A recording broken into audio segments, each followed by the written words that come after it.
छोटे से गांव में एक वांछित घर था जो कई सालों से खाली पड़ा था। घर के बारे में कई अफवाहें थी और लोग कहते थे कि घर में भूत प्रेत रहते हैं। एक दिन एक युवक ने घर को खरीदने का फैसला किया। वो घर में जाने से पहले बहुत डरा हुआ था, लेकिन उसने हिम्मत जुटाई और घर में प्रवेश किया। घर के अंदर युवक ने एक अजीब सी चीज देखी।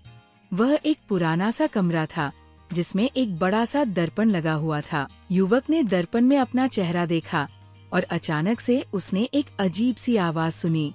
आवाज ने कहा, तुम यहाँ क्यों आए हो? युवक ने जवाब दिया, मैं इस घर को खरीदने आया हूँ। आवाज ने कहा, तुम्हें ये घर नहीं खरीदना चाहिए, ये घर शापित है। युवक ने आवाज की बातों पर ध्यान नहीं दिया और घर में रहने लगा, लेकिन जल्द ही उसने अजीब सी चीजें देखनी शुरू कर दी। घर में अजीब सी आवाजें सुनाई देने लगी और युवक को लगता था कि घर में कोई और भी है। एक रात युवक ने एक अजीब सी चीज देखी।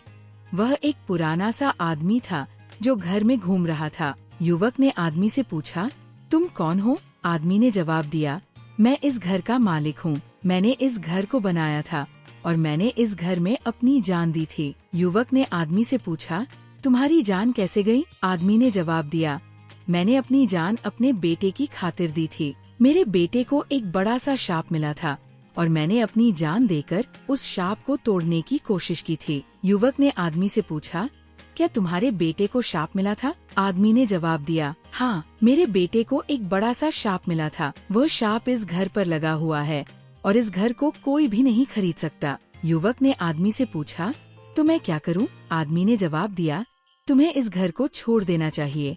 इस घर में रहने से तुम्हारी जान को खतरा हो सकता है। युवक ने आदमी की बातों पर ध्यान दिया और घर को छोड़ दिया। वो घर से बाहर निकला और उसने घर को एक आखिरी बार देखा। घर की दीवारों पर एक अजीब सी मुस्कुराहट थी और घर की खिड़कियों में एक अजीब सी रोशनी थी। युवक ने घर को छोड़ दिया और वह शहर में चला गया। वह कभी भी उस घर को नहीं भूला और वह हमेशा उस घर के बारे में सोचता रहा।